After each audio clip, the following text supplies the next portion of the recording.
Yo, what's good, everybody? What's Chilling poppin'? back What's again with poppin'? another episode of Two Really Dope Dudes. What's up, my guy? Yo, what's happening, man? Long week. How was it? Yo, I feel like I'm more busier now than I was before with all this planning, with all this work that's going on. It's been crazy. What's good with you? Man, I think I've been in like wall-to-wall meetings, man. I feel like it ramped up for sure since I've been home. I think they think because you're home you're not going anywhere, so let's add more stuff to the calendar. That's what I Back. feel like. So, Yeah, yeah. yeah, man, my computer's gonna blow up the amount of Zoom meetings I've been having I think per day. we should have invested in stock in Zoom and Skype and all the other ones out there. I think we missed that boat. Yeah, yo, I'll trade a few pairs of sneakers for some stock. If that's somebody out there listening, yo, you got stock. I give you some. I got some heat in For the sure. back. But yo, man, last week, man, I mean, we had right now. Last time I checked, it was 1.4 thousand viewers Wow. of the mental health episode that we were doing, man. That's what's up. I think the word is getting out for sure. People have been hitting me up about the last episode on mental health.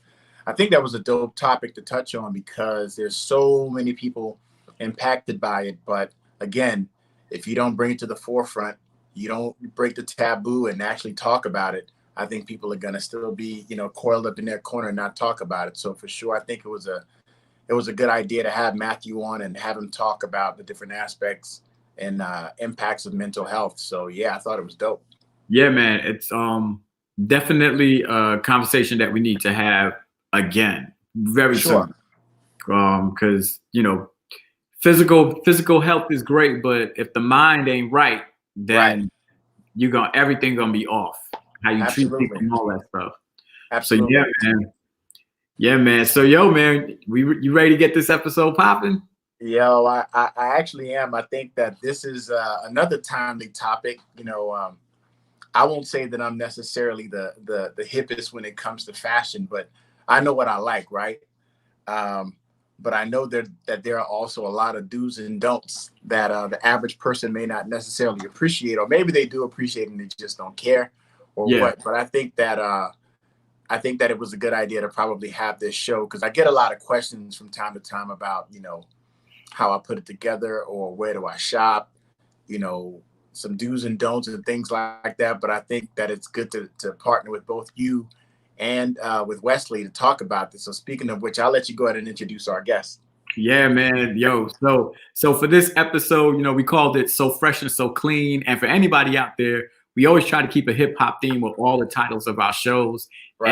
And I am so honored and so blessed to have Wesley Knight, man of the cloth, who's going to be joining us today in our studio. So, yo, Wes, what's good, fam? What's Yo, good, I think man? you're Good to muted see if you you. can Good to hear see us. You're McDonald. muted. Glad to be back with y'all. Okay, cool. I'm muted.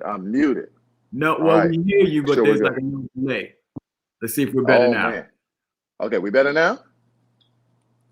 No, the lips ain't moving. The lips is going further than your voice. All right, let's see. All Do it right, again. let me see. All right, y'all can hear me? Am I on? I can't hear him on this end at all. Check 1 2. Check 1 2. They can't hear me. I'm hearing it. Oh man. Oh man. All right. So let me go back out and come back in. You want me to do that? Let me try that. well, now you're good. Now you're good. I can't hear him, so You maybe can't I hear can. him? No, I'll leave and check back in. So, but you All guys right, we can have chop it up. technical difficulties. Let me go play the the intro again, and then we'll do this again.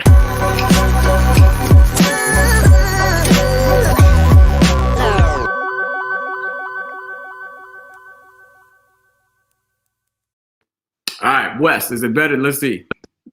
Hello. Can you All right, hear I me? got you. All right, so You got me. McDonald will be back pretty soon. So All right, good. we'll get it going, but I don't know what really happened. But yo, man, thanks for coming through, man. Appreciate having you here. Always good to be with you, my brother, man. You are one of the most stylish and smartest dudes I know. So you put those two together. I'm just on here to hear what you got to say. That's no, fair. Yo, everything I do is because I've been watching you. So I am trailing in your footsteps, man. Yeah, man. But yo, so listen, man.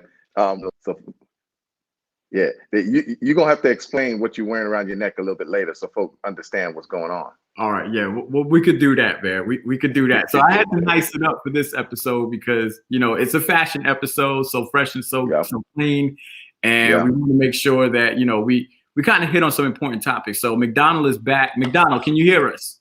I can hear you guys. Say something, Wesley, so I can make sure I get all the flyers. I see his lips moving. All right, you see his lips moving, but you don't hear him. I don't hear him. Hold on. This is wild. I hear him. So I guess what I have to do is just probably repeat everything to you, there, McDonald. No, you guys go ahead. That's all right. I'll figure it out. I don't want to mess up the show, man. Maybe I'm not supposed to be on here. Maybe you and McDonald's supposed to be handling this, man. Let me ask the people. Can you hear us? All right, McDonald, you're back on. Wait. Let me not. You tell me when you're ready. All right, are you ready now? Yeah, can you hear me? I can hear you. Wes, can you hear? I can't hear Wes. I sure can. Oh, now I can, but it's delayed though. It's delayed. Okay. All right. We're going to spend the whole 30 minutes just figuring out this delay. This is new. This has never happened before. That's right. It's cool. We'll figure it out. But let's go ahead and get started. So what were you guys talking about me? No, we were just talking about how fresh you are. Oh, stop that. So let's get to it, man. So let's get to it. So we wanted to have this conversation about fashion, but not in the typical sense of fashion or just the traditional conversations around fashion, but we want to talk about some of the origins and also answering the timely question of why is it that African-American brothers, for the lack of or not wanting to just peanut butter spread across all nationalities, but trying to figure out what is it with our affinity to fashion? Why is it that we feel so drawn and so tied to the things that we wear? Why is that such a staple in our community as far as the way that we look? Why is that such a major thing to us? Yeah, good question, McDonald. So I watched what you recommended, Black AF, for keeping it kosher for the kids. And right. It was really powerful, just talking about identity and how Black people, in the episode talking about like keeping up and why we almost have to overdo it to compensate for who we are. Like especially the scene with the car when the dude, the writer from the other show pulls up in a Prius. His Prius is pulled up, and then Kenya Barris has the whatever car that was. Like it's so fancy, I don't even know what it was. But just going back to slavery and just thinking about how, Black people, Black slaves, the only nice clothes they had sometimes was the hand-me-down from master. And they felt like, they were like master when they had on these expensive garments. And so, as the show was saying, it's embedded in our DNA that the one thing that we have to make us fit in with everybody else, because they hate our skin, they hate us as men. We compensated that with expensive clothes as a means to fit in and to be accepted and welcomed in the circles. So, but do you feel though that we're making up for a deficit based on what we wear, or is it just a show of pride? Wes, you there? You look kind of frozen. Yeah, you kind of frozen a little bit. So Yeah. Okay, go ahead.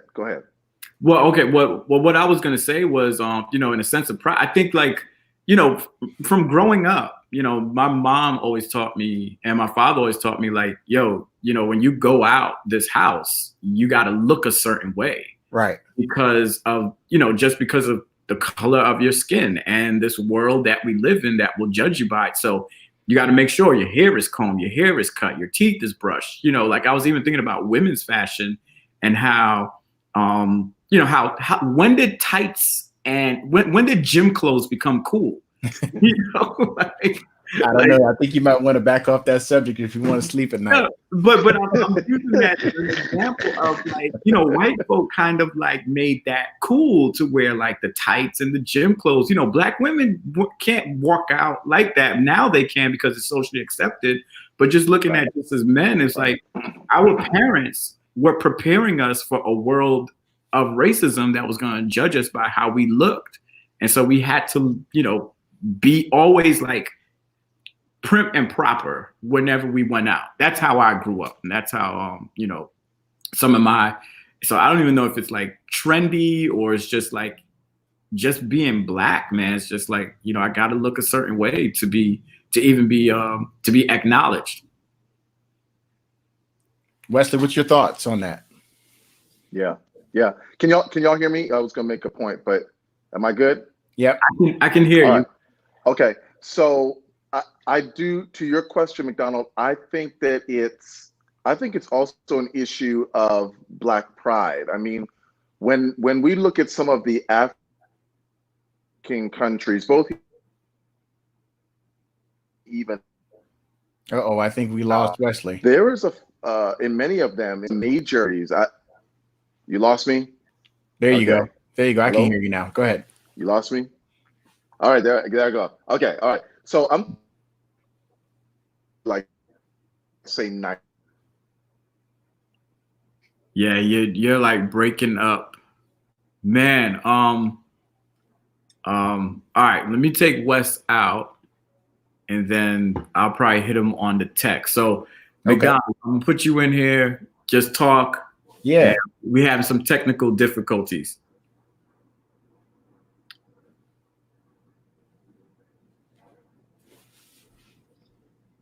All right. Clothing. Okay. Wes? Yeah. All right. Looks good. Can you hear him? Yep. All right. Good. We're good. All right. We're all good now? We're all good. It feels good. Just tell everybody shut off all the other devices in the house. All right. Do you have to repeat what I just said? Yeah. Go ahead and start from the top. Yeah. Good. Okay. No, I was objective.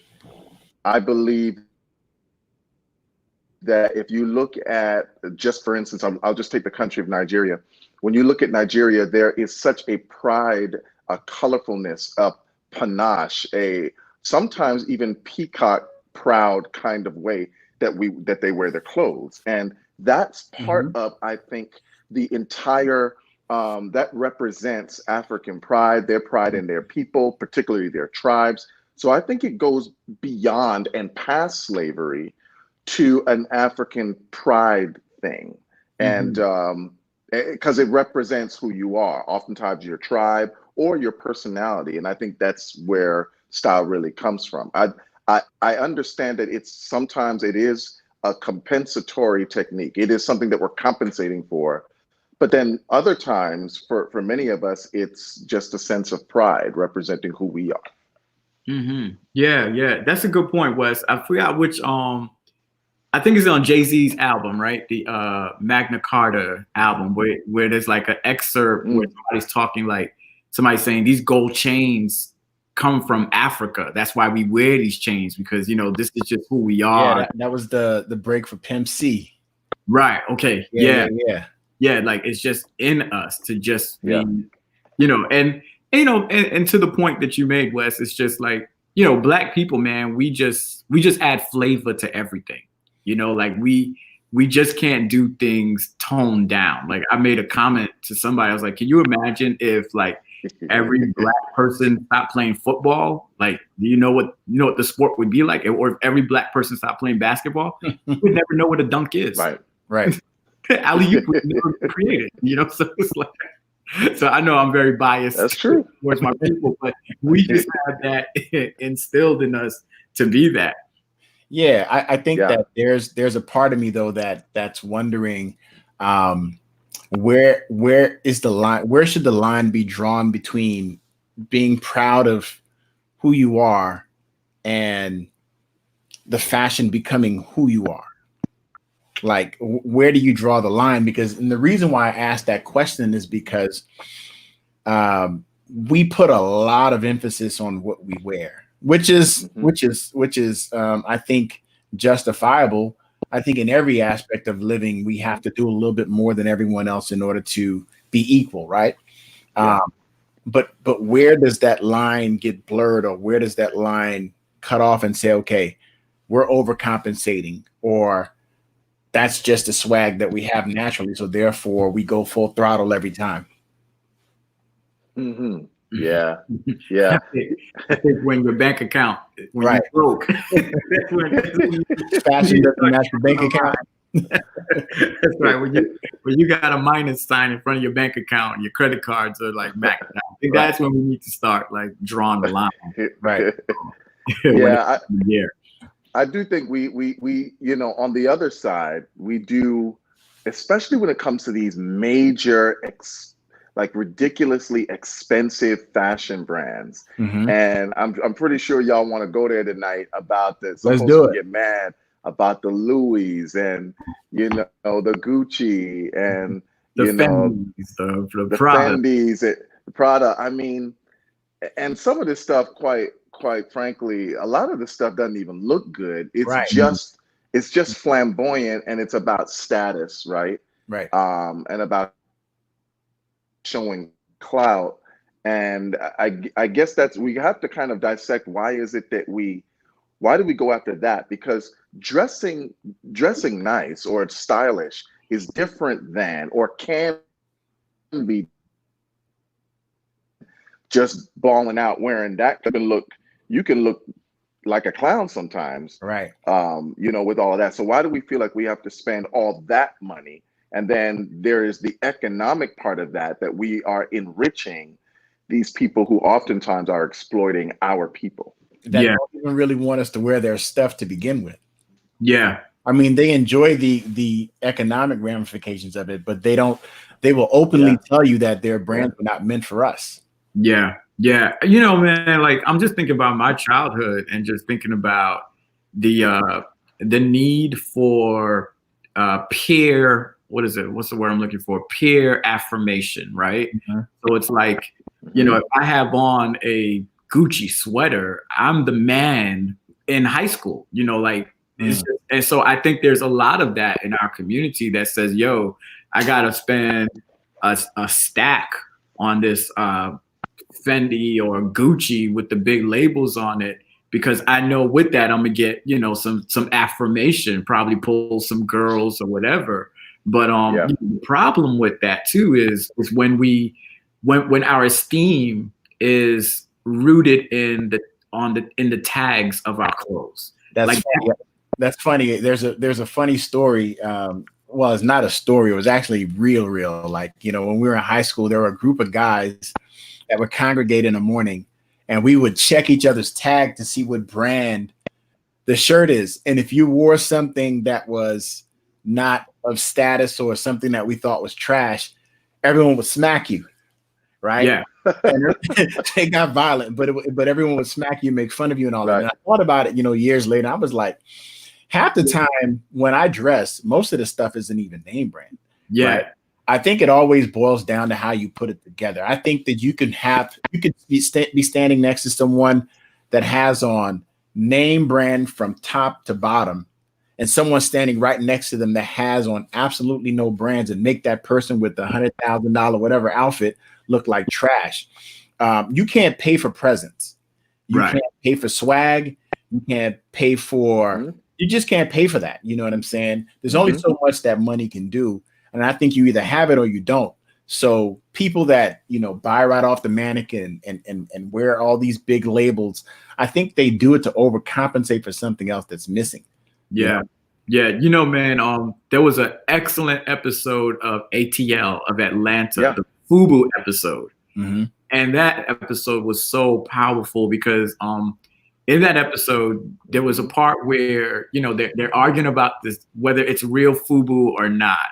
And there's a part in the episode where the white kid talks to a young Childish Gambino, and he said, I don't care about whether it's real or fake. It's a nice shirt. And it's just kind of interesting how to the black community, how important, like, and I resonated with that episode, man. It was like, yo, you know, if you had on fake clothes, man, that was the end of your high school career. You know, versus like you look at this white kid who's just like, yo, I don't care what you have on. It's just clothes. Let's just learn. Let's just keep going forward. So, you know, it's interesting that you brought that point up, because my mind immediately went there with thinking about how, like, from childhood, for some of us, it's just so important about what's on our body. That we put more energy to what's on our body than what's in our minds. Right. So to that point, so I remember, you know, growing up, parents, I'm sorry, Aaron. I said Aaron. I'm sorry, Wes. No, go. One quick point. So okay. when I was growing up, my parents just didn't have it. We just didn't have it, right? They didn't have the funds to get us the name brands and so forth. And so we had to make do with the stuff that we could afford. And 9 times out of 10, it was the off brands and things that no one would wear. But somehow, some way, the things that we wore, even though they weren't brands, we always, like my sister and the group, you know, the group of people she hung out with, my brothers and the group of people they hung out with, the people that I hung out with, like we always seemed to stand out. And it wasn't because we had brands. I mean, it was more so the character, the presence, and all those things, the intangibles that you have to, you know, to go with all of that. So you can spend money all you want. It doesn't make up for the shortfall of everything else, you know? So to the point of what Jamie just said with what White Boy said, you know, it's just a nice shirt. No one really cares at the end of the day. But you know, that's interesting, because what the White Boy said to the young Childish Gambino is, I'm wondering if that is, I don't want to overuse this term in terms of white privilege, but I'm wondering if he had the ability to say that because in society, he doesn't have to worry about status. Yeah. He doesn't have to worry about being judged like that. Whereas the Black kid does have to worry about that. And not so much from other white people, but really from within his own community. Right. Yeah. Right? Because it's not the white kids who would pick on you, at least the public schools I went to, for what you wore. It was your boys. Oh, it was man, your Black friends who were picking you. So I'm wondering if I mean, because this kind of goes to the point as to why I see so many poorly dressed white men oftentimes, especially in Atlanta. It's almost as if they don't.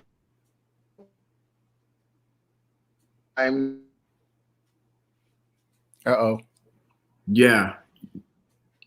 You're breaking up, but Wes is making a genius point. Right. I'll probably just pick up maybe when his service comes back. But I think so. I think it's absolutely that. I think that, you know, white privilege or white validation is not contingent upon what they have on. Like, for example, boss. I mean, I don't want to call them out.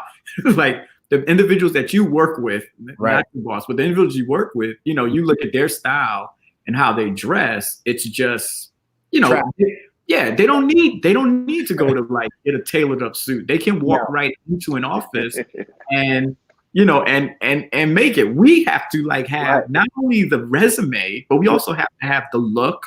And I think that is a part of this white privilege. You know, and it, going back to the point I made, like with, you know, tights and gym clothes. Right. You know, you just walk out of the house and it's socially accepted. There's nothing wrong with that.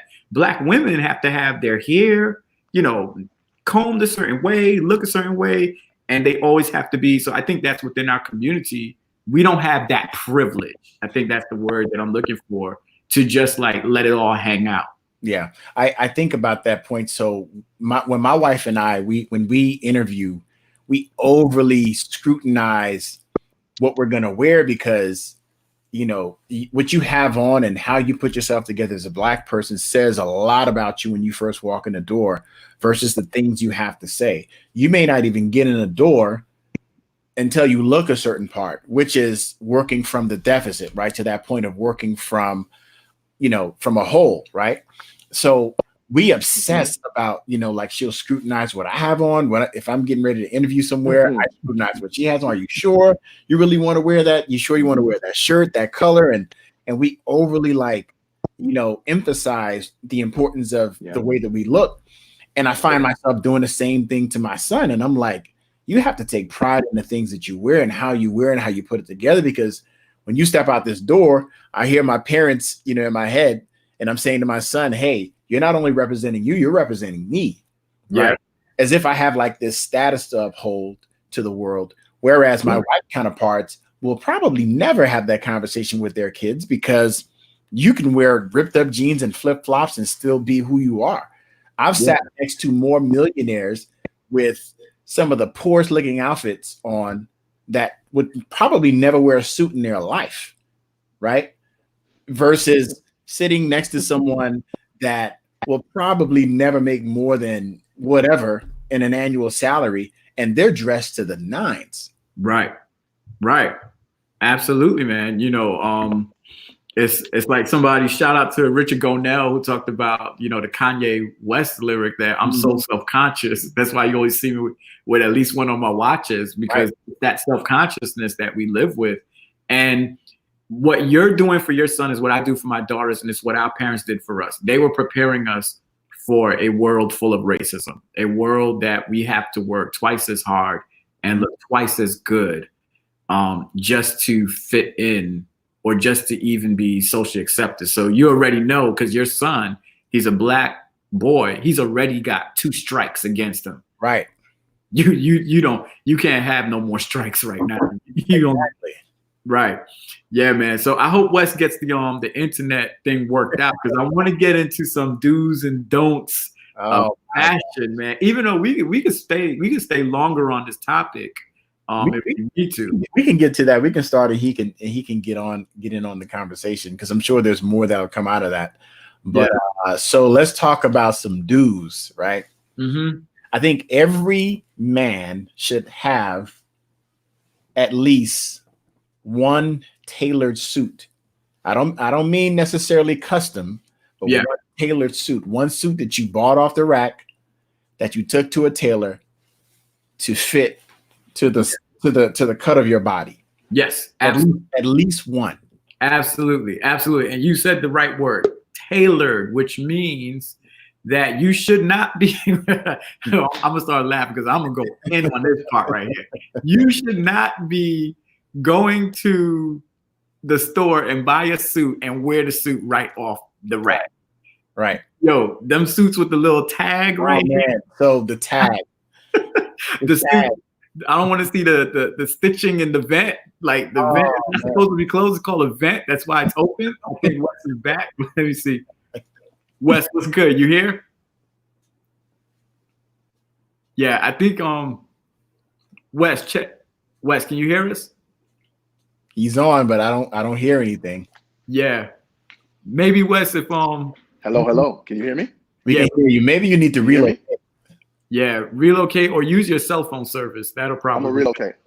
Okay. All right. Yeah. Just give me a thumbs up when you're ready to come back in. Yeah. So basic things like that I think that are major do's and don'ts that people miss. Like if you buy a suit off the rack, like you wouldn't leave the tag dangling from a shirt, right? You shouldn't.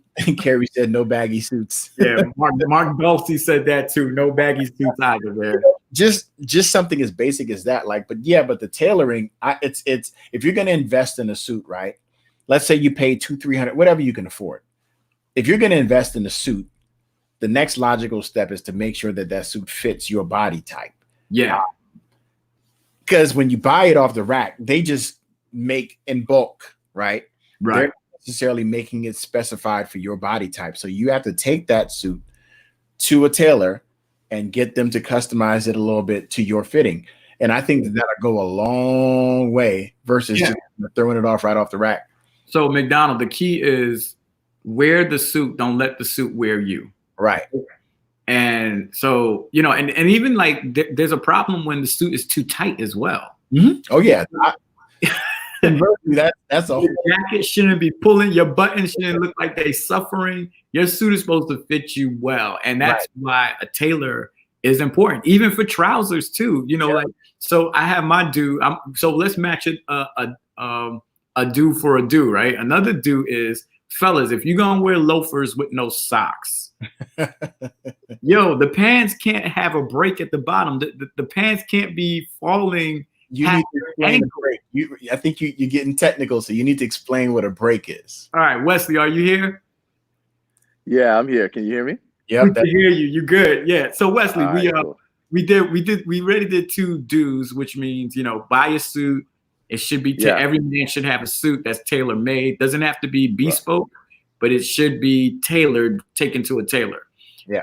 Sure. So I just talked about wearing loafers. When you wear loafers, your pants should fall right above your ankle, and they shouldn't be wide. Like you shouldn't. Your pants shouldn't be swinging all over the place. So I talked about a break. So I don't know, Wes, if you want to touch on that. Yeah. Well, someone said moisturize your ankles when you do that. Yeah. Definitely do that. Ashless. Right. Ashless. See that. Yeah. Great. Uh-oh. Well, another thing is, man, can we stop with the can you hear me? I can hear you. Yeah. Moisturize. Okay. Yep. All right. Yeah. So we need to stop with the colored button down shirts like peach and purple, gray. Let's stop with that. Okay. And then trying to match the tie, like, so a peach shirt with a peach tie. Yes. Fellas, let's leave that alone, man. Yeah. I know the tie and shirt came together in a set. Right. They came together in a set, but don't do that. Yeah, right? Just to piggyback. If you have that, burn it right now. Burn it. Burn it. No more. We don't want to see no more red button down dress shirts, no peach. And then also the other thing too, number 2. So I guess we're getting into don'ts as well, right? So there'll probably be more don'ts. Right. So I have a don't. Can I talk about my don't? Don't have the matching pocket square and tie. No, absolutely not. As a matter of fact, what you want to do is have a pocket square that brings contrast to what you're wearing. So you don't even want to blend the pocket square with your jacket or with your tie. It's supposed to stand out. So I know y'all buying them suits that come with, don't get duped into the guy talking about, oh, I have nice tie matching with the matching pocket square. Don't fall for it. Tell them, nah, I'm good. I don't want it. Hey, McDonald, why did he kind of, you kind of came across like you were talking like with a different accent. Why? I know, right? I've experienced it before. Just using the same Oh man, that's funny. But I think that's some of those things that we probably take for granted because we know, I guess, some of those do's and don'ts. It's just natural for us to kind of like pay attention to those things, whereas the average person does not. So what would you say are some do's though? Some things that you would recommend? Like, so what are some starter things? We talk about the starter kits and all that. So what are some starter kit things that you need to have in your closet as the average man? What would you say? So we talked about having at least 1 or 2 tailored suits in your closet. What else? Mm-hmm. I think classic button-down shirts. Classic, and by button down I mean ones that with the placket, the buttons all the way down. Right. I think to have a really nice white one, pale blue, and then maybe a white one with a blue stripe. Those 3 shirts could yield you easily 20 to 25 different looks, right? Depending on the tie. Yeah. So I think that's something that you definitely need to have. Yeah. You want to have stuff in your closet that you can wear multiple times. Yeah. And that you can also mix and match. So that's why you don't want the red button down. You don't want the peach button down because everyone's gonna remember it. Because people gonna remember you, so you don't want, and then also the big Burberry patterns and Gucci and Louis, you don't want those things because they're expensive. You can get like for that one Burberry shirt, you can get like some 5 really nice button downs with different sorts of collars that you can have like a whole plethora of outfits that you can do with that. Right. Yeah. Right. Yeah. Yeah. I think that's necessary. And that's why I think it's important to stay away from things with a lot of patterns on it, because it's too memorable in a bad way, right? Yeah. So the shirts you just talked about, like if I got that same shirt laundered, I could wear it probably 2-3 days from now, and no one would ever know. Yeah. Right. No one's going to say, "Oh, wait a second, didn't you wear that white shirt the other day or whatever?" But that's the thing. I think that's key, what you said, right? Being able to have a few pieces that can yield multiple outfits. I think people think that they need to have 100 shirts or 100 suits or 100 tops or 100 bottoms in order to get these different looks, when in fact you can really kind of mix and match what you have in your closet, right? Yeah. And actually, McDonald, if I could jump in, a do is what you have on right now, a navy blazer. I think every man should have a very good navy blazer, because that is versatile. So I usually recommend a navy blazer, and I think every man needs a pair of gray, like charcoal gray trousers. Yeah. Gray trouser. Yeah. The gray trouser can go far. Like you can do so much with a trouser. You can wear that with black shoes, brown shoes. And that navy blazer can go with almost any trouser that you have as well. Right. Yeah. Another one would be brown. It could either be, probably you want to start with calf leather, but either brown calf leather or suede shoes. Lace-up shoes probably will take you further than loafers in terms of versatility, in the business world. Right. But I think that's a classic one as well. And then to have a black pair, you'll always need a black pair at some point, whether it's, they used to say for court, if you need to go to court, or, and our people, we always go on court. So a black pair of leather shoes, will help you. That's a classic as well. Yeah. What about belts? What would you recommend for belts? So belts. So I haven't been wearing belts in a while, but I think belts should definitely match your shoes. Definitely. They should. If you're wearing black shoes, you shouldn't be walking out with a brown belt, unless you have so much swagger that you can pull that off. But there's not enough swag in the world. There's not enough swag in the world. But what I've been doing lately with my trousers is I've been taking them to the tailor and having the waist custom to my waist, and I don't wear I don't wear belts. I think it just gives like a nice clean look when your shirt is tucked in, especially when you're wearing a blazer or when you're out with your shirt tucked in. I'll show you what you're talking about. So you're talking about oh my goodness. So those are crazy. Right. Those are crazy. So shout out to Don Morphy. He's a suit maker here locally, custom suits here local in Dallas, and he made this pant for me.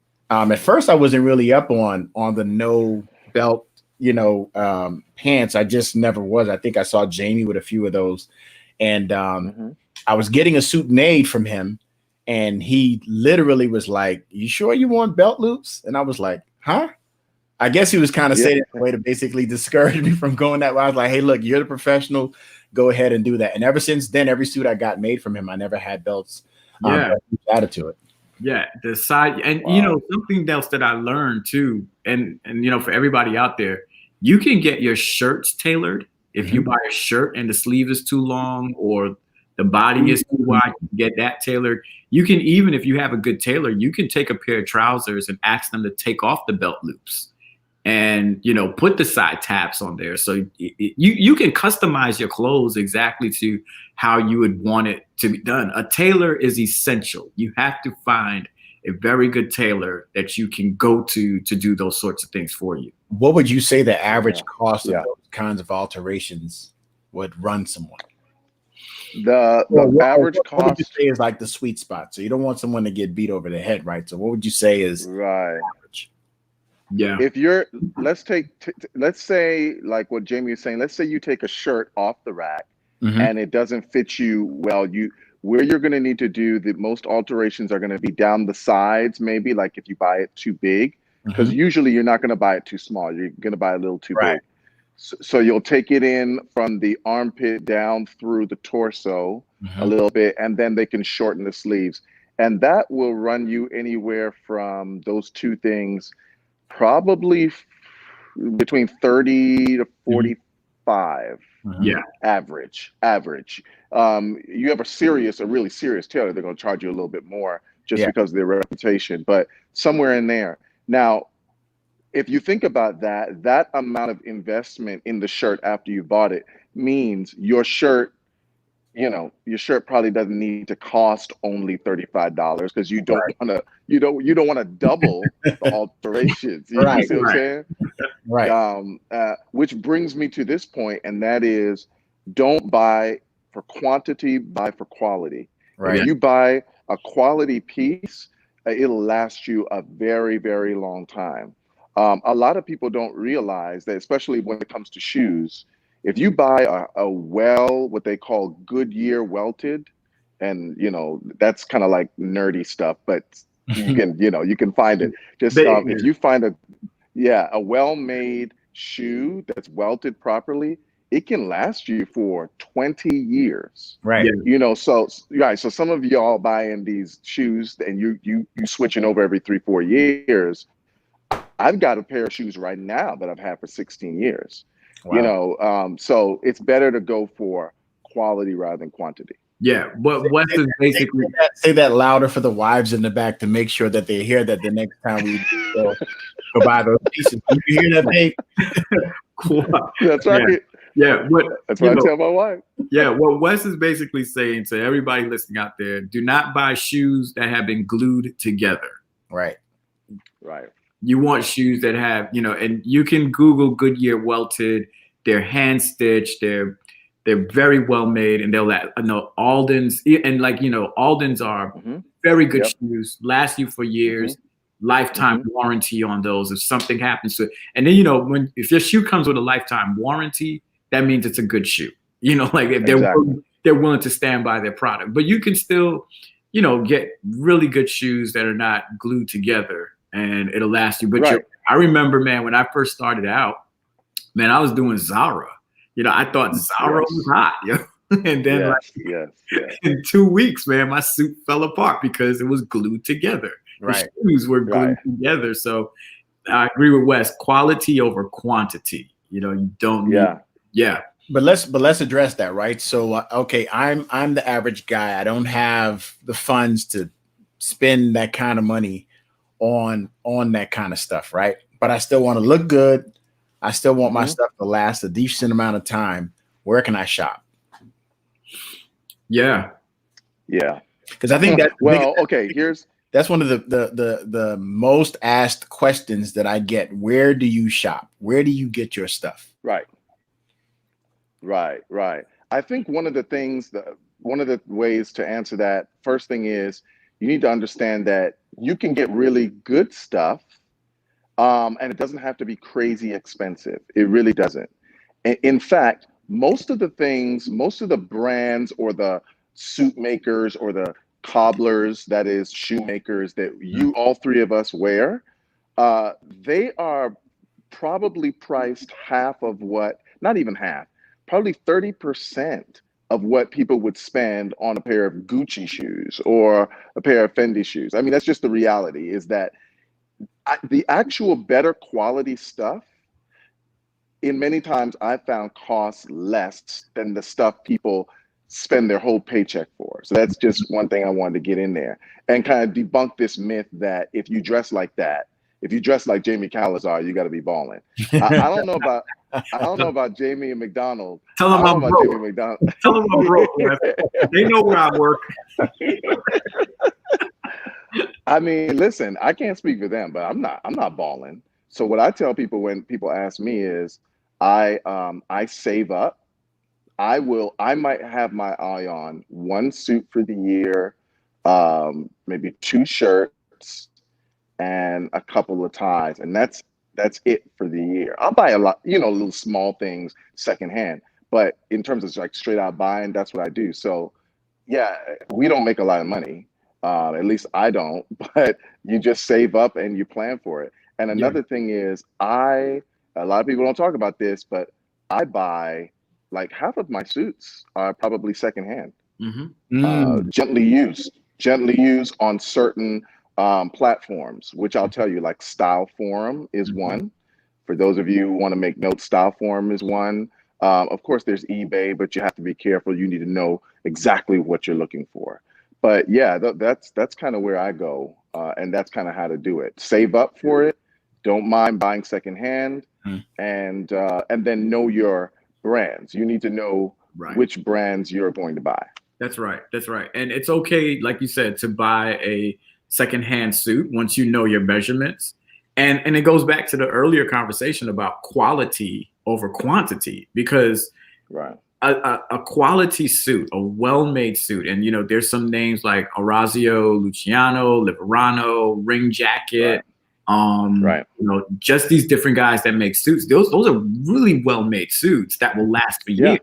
And so even if you buy it from somebody else who's getting rid of one, you still have a well-made, hand-stitched suit that will look 10 times better than anything that you can get anywhere else once you get it tailored and cut a certain way. And knowing your measurements is so important, because with suits with suits that have working buttonholes, one thing you have to know, you can't alter those sleeves, because it's too much work to take it up from the shoulder. And when you try to do the sleeve, it's going to mess everything up. So you have to know your sleeve length. And you can go to anybody and get those measurements. Somebody, not just to do a quick, somebody said you need shoe trees. Yes. That's good. That's good. You do. You do. When you take your shoes off, put some shoe trees in them to absorb the moisture, as well as to keep the form of your shoes. That's and get good shoe trees. Don't get them Amazon. Go get them. Don't get them plastic ones. Don't get them plastic ones. They need to be wood. That's right. Nice cedar wood. When you smell it, smells good. Yeah, that's what you need. That's right. That's right. So one thing you said, Jamie, was knowing your measurements. I think every man should at least once a year, at least, if you're going to get a suit tailored or something, because your body does fluctuate, right? So I do think that it's important that whatever your current measurements are, especially if you're going to go to a tailor. I mean, they may take some real quick measurements every now and again, but having your own measurements, actually doing it at a tailor, obviously, having that on hand in case you go somewhere else, that person may not have your measurements. Or if you're getting something made, remember those measurements, because that's going to be key. Yeah. Kerry asked a good question: cuffs or no cuffs? It depends on the trouser. That's rule number one. All my dress trousers come with a 2-inch cuff off the bat. All of them come with it. They say short guys shouldn't do cuffs because it makes them look shorter. I think that's necessarily true. It gives you extra inches. Yeah, that's what they say. But I personally do a 2-inch cuff because I like how it holds the trouser. It doesn't move a lot.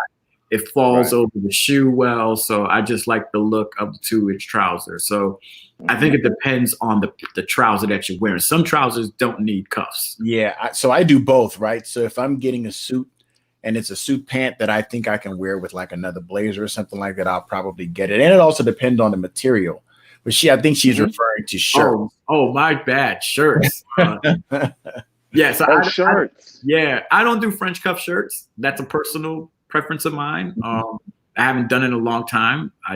I just don't do them. So, but everybody has their own style. I don't know how you guys feel about French cuff shirts. I mean, I do them every now and again. I think depending on the shirt maker, I may get them because all cuffs aren't equal either. Yeah, right? That's right.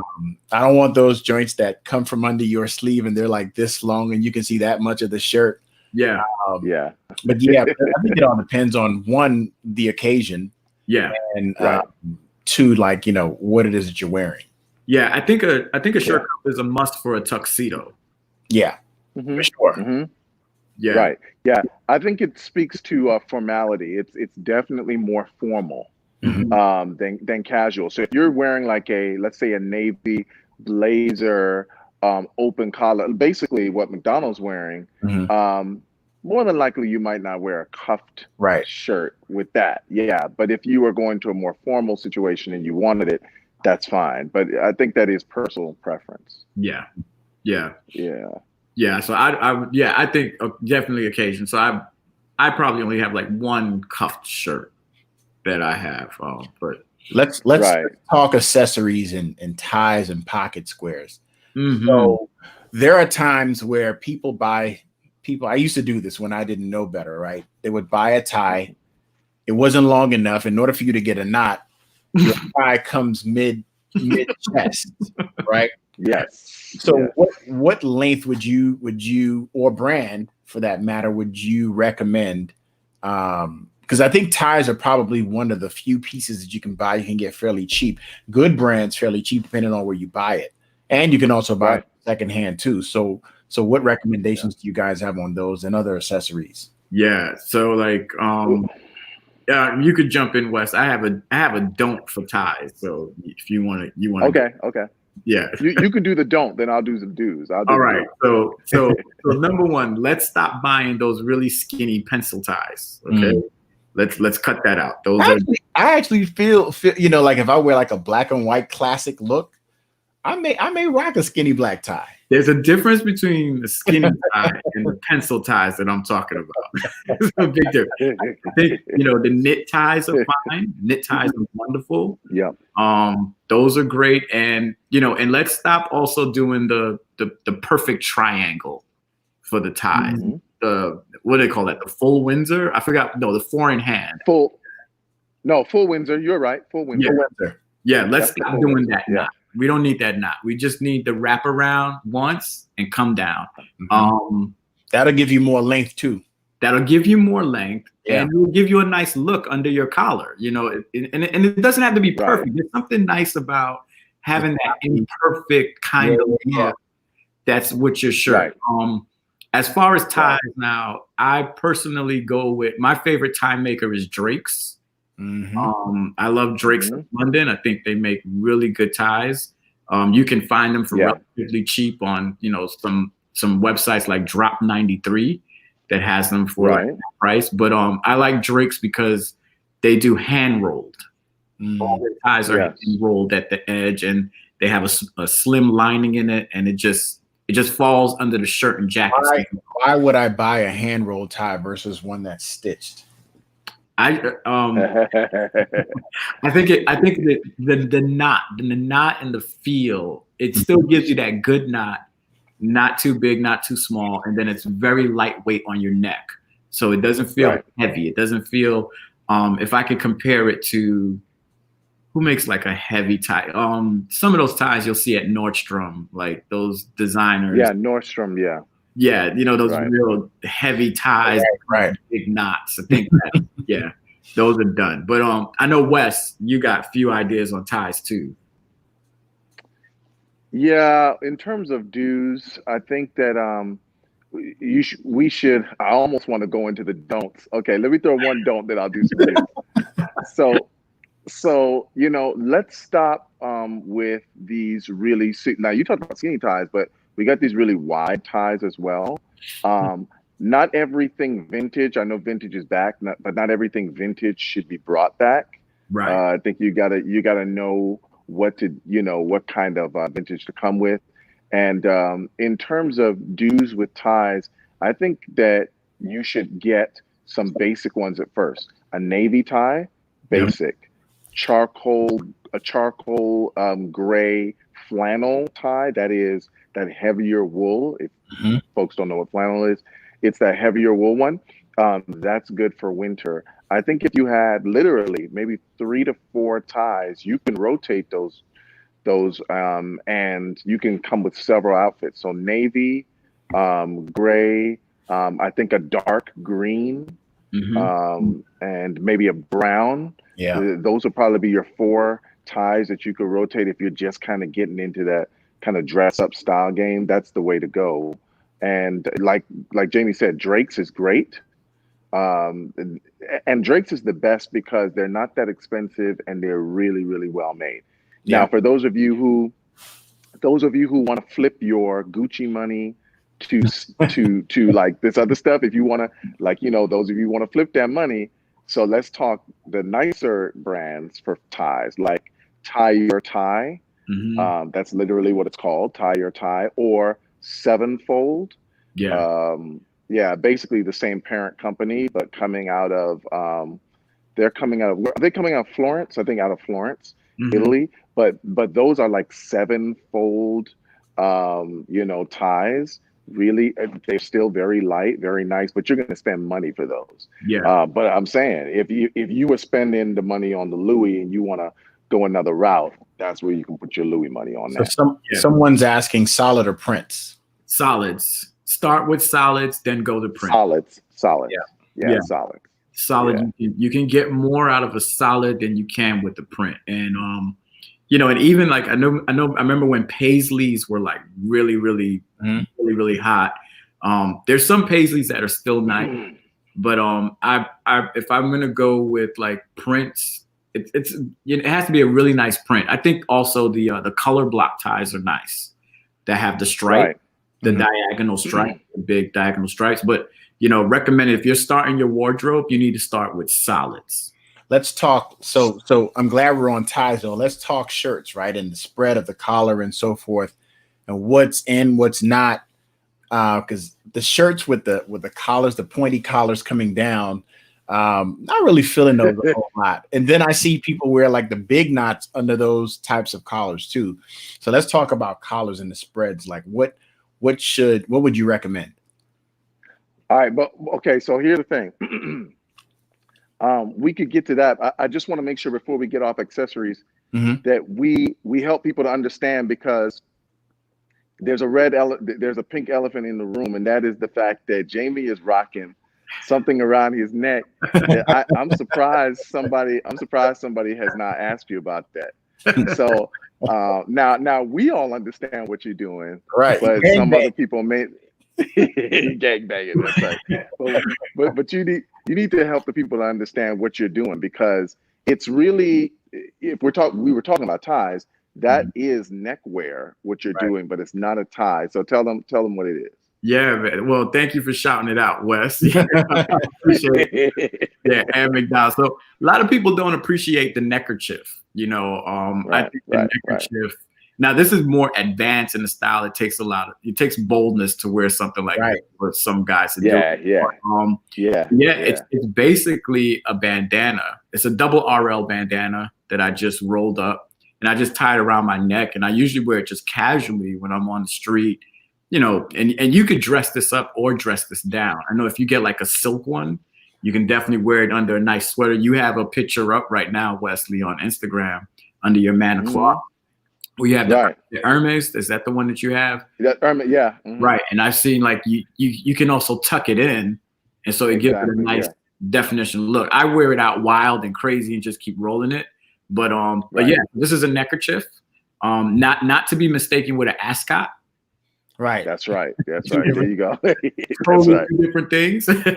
But this is like a nice little accessory when you're just chilling, and you could do this with jeans. You could do this with some nice, I wouldn't say dress trousers, but with some nice trousers. Some I'm getting real nerdy now, but like this would look really nice with a nice heavyweight t-shirt, right, nice pair of pants, and some espadrilles. Someone yay or nay on ascots. I say nay. I will never ever wear an ascot in my life. McDonald, I could see you rocking. I could see you with an ascot. Yeah, that's probably never ever gonna happen. No. Why not? You know what? It feels like Hugh Hefnerish to me. It feels, I don't know, like it just, I don't know. Contrived? Too contrived, too much, like you're trying too hard? Yeah, it feels like, like you're doing too much, way too much. But you don't think that about Jamie wearing the neckerchief right now. No, you don't. Like, look, until you brought attention to it, I just, I saw it, but I didn't really think that deeply about it because I've seen him in it before. But I mean, Right. I would probably do that over an ascot, though. I would too. No, I mean, to your point, I would. But for your viewers, I think they need to understand, because for some guys, they'd be like, I can't pull that off. It's about confidence, but not only that, it's about understanding style history. I mean, yeah, we're all three of us are clothes nerds on here. So, but without going into all that, the issue is Miles Davis rocked a neckerchief almost all the time. Yep. Yeah. Before he went into that crazy stage of his life near the end, he started wearing crazy stuff. But in his stylish early years, you most of the pictures you saw him with, he had either a neckerchief or even a longer one, almost like basically a longer scarf tied around his neck. So it's very masculine. It's probably more for artists than it would be those who are like on the science side. But if you can express yourself, you don't have to see it as some kind of feminine expression if you're a male. It's actually, if you look at the 50s and the 60s, even the early 70s, they rocked neckerchiefs all the time. Yeah, it's a vintage look. Very vintage look. Yeah. Yeah. Yeah. So let's get to the but McDonald was talking about the shirts. He was talking about them shirts. Yeah. Oh, yeah. So when it comes to shirt collars, you have to wear the shirt collar that fits you and also fits the tie. So sometimes if you have I think heavy set guys that are heavy, spread collars look really good on them because of the wideness and it goes with their head. Slimmer guys like yourself, like us here, you can get a semi-spread collar, which will look very nice. And your tie needs to be small enough to fit within that so that it doesn't look like it's overpowering the collar. Right. Right. Yeah. You'll know that when the collar is not falling well. Like you look at Wesley has on a button down and you see the roll on that collar is very nice. So when he buttons it, he could put a nice knot under there and it'll look great. And I would recommend button down collars are excellent addition to the wardrobe because they're so versatile. Very, very versatile. Right. Yeah. So I used to be into the really extreme cutaway collars. Yeah, both of us were. Yeah, that's right. But I moved more away to the more semi-spread that kind of falls like how yours is right now. It falls a little bit under the jacket, but not right under the jacket. Far. Yeah, not too far. It's just like it just sits really well. Okay. Yeah. Let's address something else. This one piece that how can I put this? So men that wear ties, lapel pin, and the pocket square all at once. What do you guys think about that? You want to take that one, Wes? You talking about all that stuff in the pocket, in the jacket pocket? Was that no? So you have the pocket square, and then you have the lapel pin, whatever type of lapel pin, plus the top. Yeah. Oh wait, before you hit it, Wes, let me say this. Yeah. I don't want to see no more flower lapel pins. Throw those away. Now, I don't want to see that anymore. What? You've done. When we had to stop doing that was when we saw NFL players wearing it. Oh my gosh. When you see, basically, a trend needs to stop when it gets to NFL players. Right. I mean, that's usually, but anyway, I think I think it's okay. I think it's okay, McDonald, if it's done in a subtle way. But I think some people try too hard. Like the lapel piece is so big that it's competing for the attention with the pocket square. Right. So if you do a lapel pin or something like that, or even a lapel chain, which I have one, it's really small, and then let the pocket square do its own thing. Somebody said we're harsh.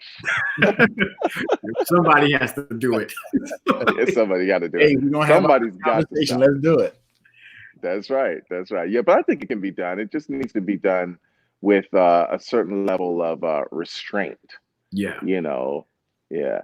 I think the thing about, I think I used to try harder. Now that I'm more settling into the fact of moving away from trying to have a certain kind of fashion sense to a style. Style is very personal. It's and it needs to be relaxed. And so now I'm not doing all that I was doing like, 7-8 years ago. It's a little more chill, Yeah, and which is an excellent point, Wes. Your style should grow and develop. It shouldn't be too trendy. It shouldn't be like I don't know what's the word I'm looking for, but it should mature like you mature. It should grow with you, and then you walk into it, and then it's just something that you go to, and you can flip it. You can be corporate. You can also be street. You just have your own personal style that works with you. Something I wanted to throw out there too that I think we kind of glossed over, not trying to kill the conversation, but the colorful socks. I want to see your striped socks. You want to see that BC before COVID? Yeah. After COVID, you have a lot of things to burn before we come back to just no more. The colorful sock, that thing died about a good 4 or 5 years ago. I would say even longer. As a matter of fact, Wesley said once you start seeing NFL players doing it, it's died completely. And they said something. Less is more. Yes, absolutely. Less is more. Most definitely. Overdo it. Don't overdo it. Hold up. Carlene said, "What about capri-looking pants for guys?" Yeah. Everybody sighed. I'm not really with that. I'm not really with that. I think it's kind of trendy. You'll see some people over in Asia and others doing that, with a full suit get up. I think it's more trendy than classic. Yeah, I really do. Now that's different from having a pants that has no break. I prefer pants that, and by that, we're using that term, but just to qualify it for people, that no break means that your pants does not touch your shoes. So that's the no break, and I like that. I like for it to have a subtle, basically no break, but a subtle no break, so it's right above the shoe. But these capris where you see the entire ankle and more, I think it's more playful. I think if you're going to the beach, it's cool, wear some cut off chinos or something like that, but not with a jacket.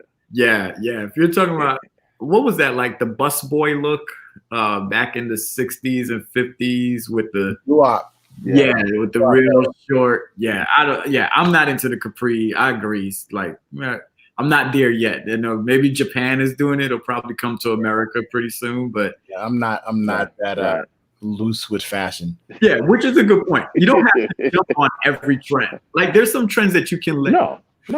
You can let it pass you by. You don't always have to succumb to it because it's out now. I think that's what speaks to style, right? When you don't have to ride the wave of what everyone is doing, right? When you kind of march the beat of your own drum, and you don't have to necessarily follow the same brands that people wear things the way people wear it, and so forth. I think the uniqueness of how you wear what you wear says more about your personality than anything else. Some people may be able to pull off a capri and it might look great on them. You know what I'm saying? But as far as me, I just don't think that's my wave. Yeah.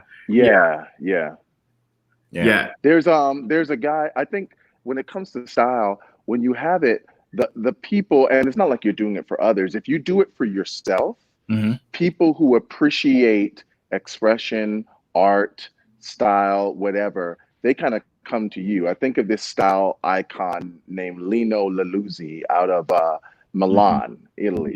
And he stuck with the double-breasted, because all of us know double-breasted went out in 90. And most of it, and mid 2000s, nobody's wearing double breast. Then it started coming back. Homeboy was wearing it from the 70s. He never stopped. And now, and now everybody's sweating this guy. He is a world icon in terms of style. But when you talk to him, he's been in interviews. He's like, I just kept wearing what I was wearing from the 70s because that was his personal style. You see what I'm saying? So yeah. Someone asked, so when did trendiness get a bad rap? I don't think it got a bad rap. I think so. This is my thing about style, right? I think with style, you don't always have to look like everybody else. I think, and I think that's what's important. I think that's what differs style from trendiness. When it's trendiness, you kind of like are on the same train with everybody else, which is okay. It's not like, totally bad. But I mean, but the very definition of style is something that's tied to who you are, right? That's your DNA in what you wear. So if you are riding the wave of what's trendy at the time, and I'm not saying it's always bad, but then you kind of lose yourself in that, right? Yeah. So there are certain things that came along that I just didn't feel matched my personality as far as if I tried to pull it off. I just didn't think it would work, right? But I think that just the mere fact of the things that you choose to put together, things that you choose to wear, speaks a lot to your style. And I think Chris in the comments said that there's a major difference between fashion and having style. Yeah, absolutely. I absolutely agree with that. Absolutely. So Carlene asks, 3-piece suits. What are the do's and the don'ts of a 3-piece? You can't have 30 buttons. Well, yeah, your suit should have no. So let's say, that's a very good point. Your suit should have Steve Harvey. Suit's not supposed to have no more than 3 buttons. If it's 3 buttons, it's supposed to be a 3-2 roll. So the top button the jacket has a nice roll, so it doesn't even look like it's 3 buttons. Right. And let's stop buttoning. Let's stop doing the top button. And please stop. Please. It's only the middle button that's supposed to be buttoned. That's so. And when you sit down, unbutton your jacket. That's right. And when you stand up, yes, that. Yes, absolutely. Yes. So no more than 3 buttons, and it has to be a roll where you don't see the top button. Yeah, my guy Aaron said style isn't about the what, it's about how. Okay, I received that. I'll put that up there. There you go, Aaron. Yeah, Aaron. Yeah, right. That's right. Any 3-piece suits, do's or don'ts for you, Wesley? Yeah, I've got one. I have a 3-piece suit. I'm trying to think of do's and don'ts. I think you guys covered it.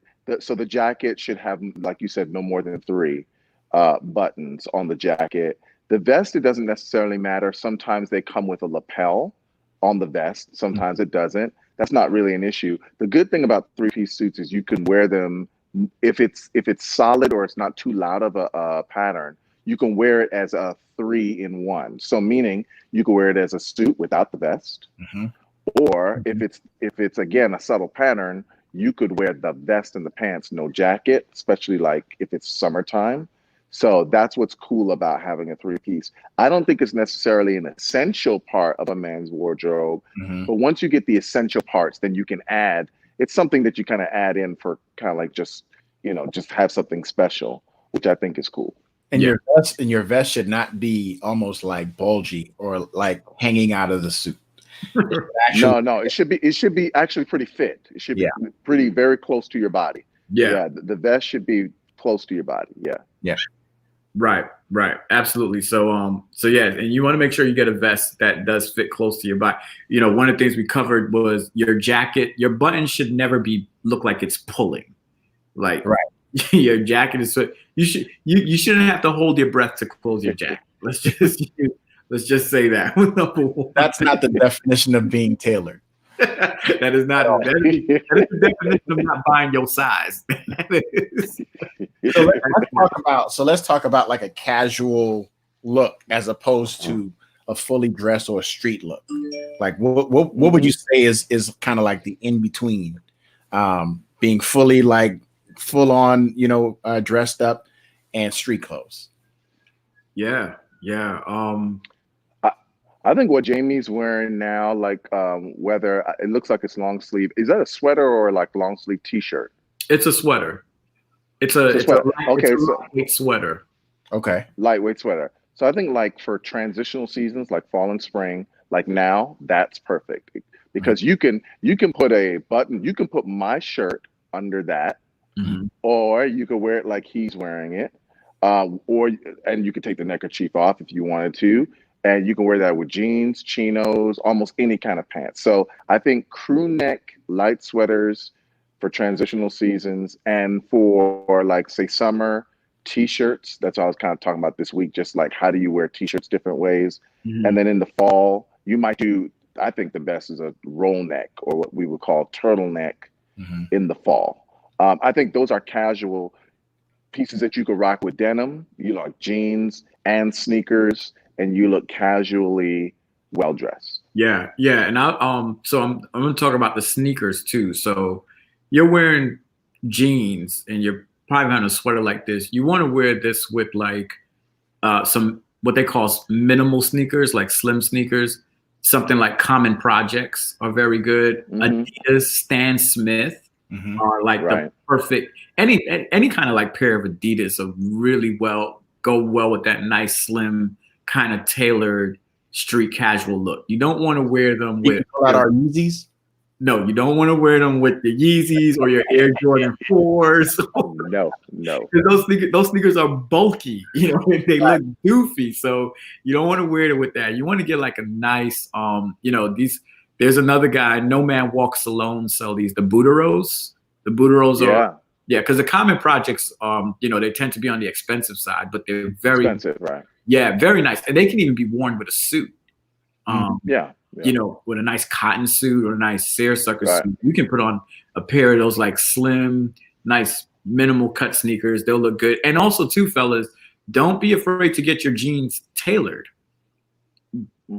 If they're too long, cut them. Go to the tailor and ask them to get them cut, or, you know, to look nice. You don't have to wear it with that big crumple look at the bottom. You can get them cuffed, or you can get them, you know, cut nicely so that it looks real well on top of your sneaker.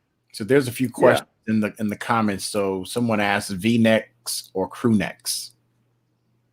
I guess is that for sweaters or is that t-shirts? I'm assuming it's for t-shirts. That's for well, for either one.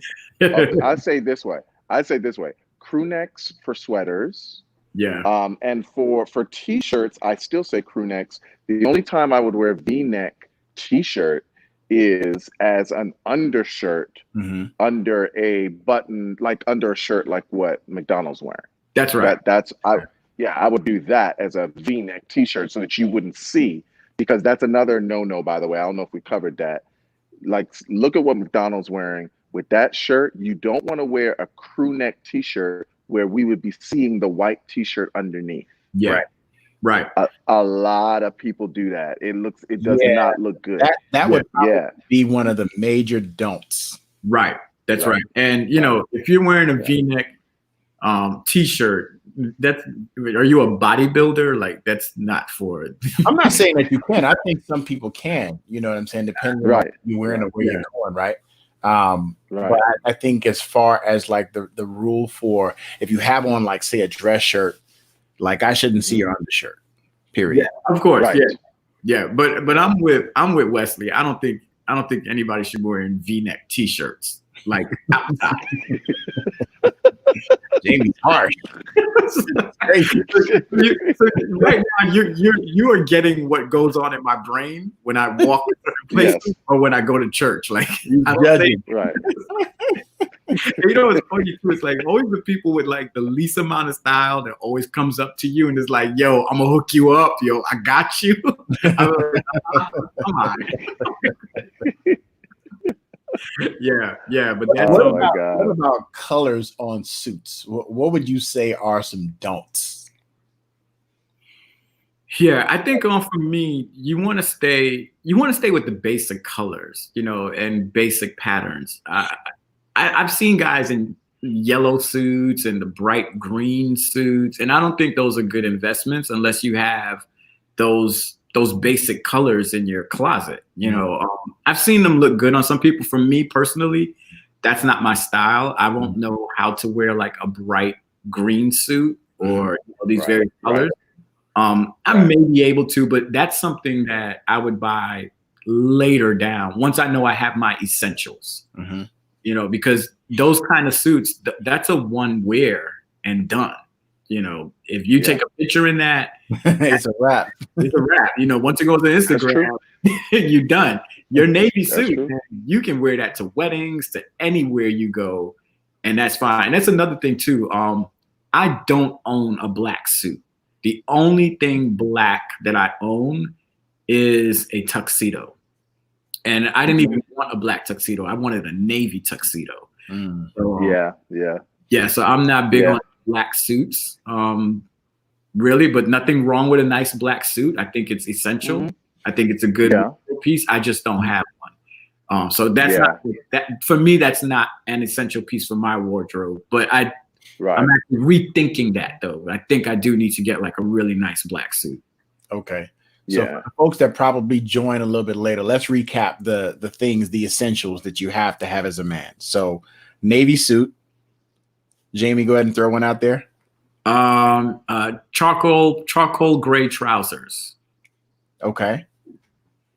Wesley? White shirt. Yeah, a white button-down shirt, dress shirt, light blue, and a blue striped dress shirt. Those are your three classic shirts. Business shirts. Yeah. Right. Black pair of shoes, shined, shoe trees. You can also go with a dark brown, I think they call that museum calf color, a dark brown color. That's very versatile. You can wear with almost any color trousers. So those are, and did we say navy blue blazer? Yes, we did. Navy blue blazer. Yeah. You can also throw, for a second suit, you would throw in a medium gray, so mid gray to dark gray, or quote unquote charcoal gray suit. That would be your second suit after your navy, would be your dark gray. Yeah. Oh, one important thing. Somebody said, don't forget collar stays. So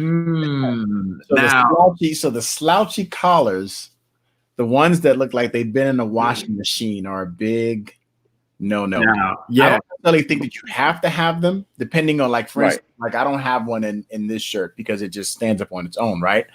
But, like, if your shirt is a bit worn and you've had it for a while and the collar doesn't stand up anymore, and you your collar should never be just kind of crumpled. Right. It should never be like all over the place. It should be able to stand in place. Yeah. Yeah. So but that's because McDonald has a quality shirt so that he can do without stays. The best shirts, you can wear them with or without. If you're buying your shirts from, I'm not going to call names, but if you're buying your shirts from some of these really, really cheap places, it doesn't matter if you got collar stays in there. You know, it's going to be an issue. Oh, before I forget though, because I know we're about to sign off, but I'm trying. Before I forget, you don't want to. Please do not iron your suit, your wool suit. Yes, you don't want that shiny shimmer. You don't want that shiny shimmer. Some people are still doing that. Yeah. And listen, we can tell that you did it. We can tell. Don't try to say. Take it to a dry cleaner, man. And don't iron your shirt with the collar stay in it. Yeah. Do not do that. And as Wesley said, if you buy collar stays, they should be metal. That's right. Plastic. And I haven't worn a collar stay in years. I don't put them in my shirts. I usually just pull them out as soon as they come with it. And so, but like Wesley said, you know, once you buy a good shirt, you don't have to put the collar stay. It just has a nice roll, and you shouldn't even be pressing down your collars either. You should just press it flat. And when you put on your shirt, you put your tie on, then just let it fall down. It looks really good like that. Yeah. That's it. Yeah. Also, if I could throw this out there, like when it comes, you know, it's okay to mimic other people's style too. It's okay to follow blogs. It's okay. Magazine that I've been reading lately is The Rake. They send their magazines real good. I started off reading GQ when I first really got into style. I used to really go reading GQ. Kind of moved away from GQ because I don't think they're as fashion forward anymore. But the rake is a good one. Men's X. Wesley, you put me onto Men's X, which is it's all in Japanese, but who cares? Yeah. right. So that's another style tip, man. And with Instagram out there, you can find people and just look at how they do things and just kind of mimic it in some ways. I have a question. Should you let your wife dress you? If she can dress, but just if she knows how to do it, that she has a sense for men's fashion. If she knows how to do it, then let her do it. You need, and if you're doing a bad job at doing it yourself, then you need to fall back and let her do it. Yeah, I mean, my wife helps me out from time to time. She'll tell me like, "Nah, that doesn't look good," or that looks a certain way. So yeah, so I'm an equal opportunist. Okay, cool. Well, look, man, I think we ran the gamut of all the do's and don'ts and things that you should consider in your closet and so forth. But yeah, man, we really appreciate it, Wesley, man. Thanks for dropping all the gems as always, and we'll probably have you back for sure, man. Yeah, but Wes, hey, man, Wes, before you go, man, tell us the shirt, what shirt and jacket. And can you put that in the box and send it to Dallas? I don't know. I think we're probably closer in size, so therefore he can send it here to Pepper's Lane. Man, you just trying to get back at me for calling you out for your neckerchief. That's what that is. No, I've had my eye on that shirt collar since we've been doing this thing, man. This is your boy Anglo. Shout out to Anglo Italian, Jake. And what's the other brother's name over there? Forget him. But anyway, is it Alex? Right, Jake and Alex. Right, Jake and Alex over in London started their place, Anglo Italian, and they do some amazing stuff. So I love this. This is actually not a full down button; it's a polo, so it stops right here. Oh wow! So it's a polo. Yeah, so it's a polo, and then you shouted out "No Man Walks Alone" out of New York. Greg, really cool guy there, and this is a jacket that he sold. It's a safari jacket. It's linen. I know some people are like, why are you wearing a big old heavy jacket in the house? It's super light. This is linen. So it's a linen field jacket. So and that's the final thing I would say is what's really cool about getting into the men's style world is it's very, very small. Yeah. So you actually, while you will never meet Donna Versace, I mean, none of y'all who buy her stuff are ever going to meet her. Right. When you're in the style world, you actually meet these people who make this. Like, I know the guy who made this shirt, I know the guy who sold me the shirt, I can call or email, or sometimes you'll give you, their numbers. So it's cool because it's also about relationships too. And that's how you learn from some of these people who are really in the game. They can kind of school you as to fabrics and what works and what doesn't work and that kind of stuff. Yeah. So yeah, absolutely, man. Do you want to shout out your blog, your Instagram that you've been putting? Yeah. At Man the Cloth, Man of the Cloth, Man of the DA Cloth. That's where I just do my little style pics and have my little fun over there, man. So definitely check that out. Yeah, put it up. Man of the Cloth. Yeah, there you go. At Man of the Cloth. Follow my boy. He'll give you great tips and advice. Hit him on the DM. He's somebody that I go to all the time when it comes to the latest in fashion and menswear. So truly appreciate you, Wes. McDonald, I'm always trying to outdo him at church, but I always come up lacking, man. Listen, when I my first time going to that church and I met Jamie, I hated him immediately for what he had on. He had on it was a down, I think it was a split down the middle sports coat. Was it gray and navy? You're talking about with the different. I know exactly what you're talking about. Oh, I know exactly what you're talking about. Yeah, man. Oh, man. All love, man. I appreciate you, fellas, man. You guys are great. We got it. I'm sure we're gonna have to do this again. Yeah. In their future. So, Wesley, man, you are always a dope dude, a really dope dude. And thanks for taking the time to hang out with us. And we appreciate you, man. Thanks for letting me jump on here, man. This was fun. For sure. Yeah, man. Absolutely. Yeah, appreciate it. All right. So this is Joel. 3 really dope dudes signing now. Peace out, and we'll be back next week with another episode. All right.